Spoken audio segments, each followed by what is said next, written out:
عزیز و معزز بچوں، آج ہم آپ کی درسی کتاب بہارستان اردو سے لیا گیا عنوان 3 کہانیوں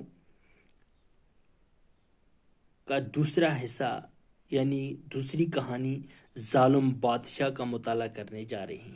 ٹھیک ہے بچوں، تو حسب دستور سب سے پہلے ہم اس پیراگراف کا، اس دوسری کہانی جو ہے اس اقتباس بلند خوانی کے ساتھ اسے پڑھیں گے، اور بعد میں آسان الفاظ میں، آسان لفظوں میں اس دوسری کہانی کو سمجھنے کی کوشش کریں گے۔ ٹھیک ہے بچوں، تو پیارے بچوں، آپ اپنی درسی کتاب کا صفحہ نمبر 64 جو ہے 64 کھولیں گے اور دھیان سے توجہ فرمائیں گے۔ ٹھیک ہے بچوں، تو دوسری کہانی ظالم بادشاہ۔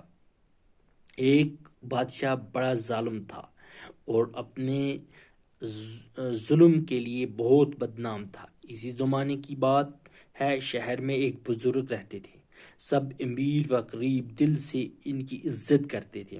بزرگ جو کہتے تھے سب لوگ توجہ سے سنتے۔ ایک دن کچھ لوگوں نے بزرگ سے کہا، اس ظالم بادشاہ کو آپ ہی کچھ سمجھائیں تاکہ یہ ظلم کرنا چھوڑ دے۔ ٹھیک ہے، پہلے ہم اس پیرو کو، ان لائنز کو ہم کیا کرتے ہیں، اس اقتباس کو سمجھنے کی کوشش کرتے ہیں۔ ایک بادشاہ بڑا ظالم تھا۔ ایک جگہ ایک دفعہ کا ذکر ہے کہ ایک بادشاہ رہتا تھا اور وہ بہت ظالم تھا، ظلم کرتا تھا۔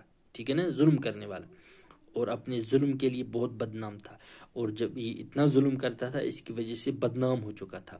اسی زمانے کی بات ہے، شہر میں ایک بزرگ رہتے تھے، اور اسی زمانے میں وہیں شہر میں کون رہتے تھے، ایک بزرگ رہتے تھے۔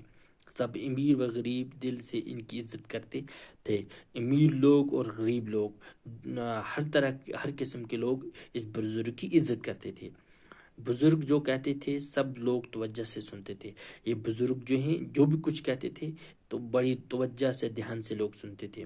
ایک دن کچھ لوگوں نے بزرگ سے کہا، کچھ لوگوں نے تنگ آ کر، ظالم بادشاہ کے ظلم سے تنگ آ کر اس بزرگ سے کہا، اس ظالم بادشاہ کو آپ ہی کچھ سمجھائیں، آپ ہی کچھ انہیں نصیحت کیجیے، آپ ہی کچھ سمجھائیے تاکہ یہ ظلم کرنا چھوڑ دے، تاکہ یہ بادشاہ جو ہے یہ ظلم کرنا چھوڑ دے۔ پھر کیا ہوتا ہے، بزرگ نے جواب دیا، سچی باتیں سچے آدمی ہی سنتے ہیں۔ جو آدمی محبت، دوستی اور نیکی کی باتیں چھوڑ کر دشمنی کرنے لگا ہو، اس پر کسی بات کا اثر نہیں ہوتا۔ بزرگ نے کیا جواب دیا، سچی باتیں سچے آدمی ہی سنتے ہیں، یعنی جو باتیں سچی ہوتی ہیں، جو باتیں اچھی ہوتی ہیں، وہ اچھے انسان اور سچے انسان ہی سنتے ہیں، وہ سچے انسان اور اچھے انسان ہی ان کی طرف دھیان دیتے ہیں۔ جو آدمی محبت، دوستی اور نیکی کی باتیں چھوڑ کر دشمنی کرنے لگا ہو، یعنی جو آدمی جس کو محبت کی بات کرنی تھی، دوستی کی بات کرنی تھی اور نیکی کی باتیں کرنی تھی، وہ اگر دشمنی کرنے لگے، اس پر کسی بات کا اثر نہیں ہوتا، یعنی اس پر کسی بات کا بھی اثر نہیں ہوتا ہے۔ ٹھیک ہے بچوں، سچ ہی کہا بزرگ نے، جب آدمی انسانیت کے اعلیٰ درجے سے خود کو گرا دیتا ہے اور برے کاموں میں لگ جاتا ہے تو اس کا ضمیر مر جاتا ہے، اور کسی بھی نیک بات کا اس پر کوئی اثر نہیں ہوتا۔ سچ ہی کہا۔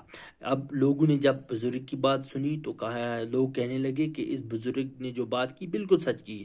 جب آدمی انسانیت کے اعلیٰ درجے سے خود کو گرا دیتا ہے، جب انسان ایک اعلیٰ انسان ہوتا ہے، اخلاق، محبت اور نیکی کی باتیں کرنے والا انسان جب انسانیت کے درجے سے گر جاتا ہے، حیوان بن جاتا ہے، خود کو گرا دیتا ہے تو، اور برے کاموں میں لگ جاتا ہے، برے کام کرنے لگ جاتا ہے، تو اس کا ضمیر مر جاتا ہے۔ جو اس کا ضمیر جو ہوتا ہے وہ مر جاتا ہے، اور کسی بھی نیک کام اس پر کوئی اثر نہیں کر ہوتا، اور کوئی بھی نیک کام جو ہوتا ہے اس انسان پہ اثر نہیں ہوتا ہے۔ ٹھیک ہے بچوں، تو کل ہم اسی 3 کہانیوں کی تیسری کہانی جو ہے وہ پڑھیں گے۔ ٹھیک ہے نا بچوں۔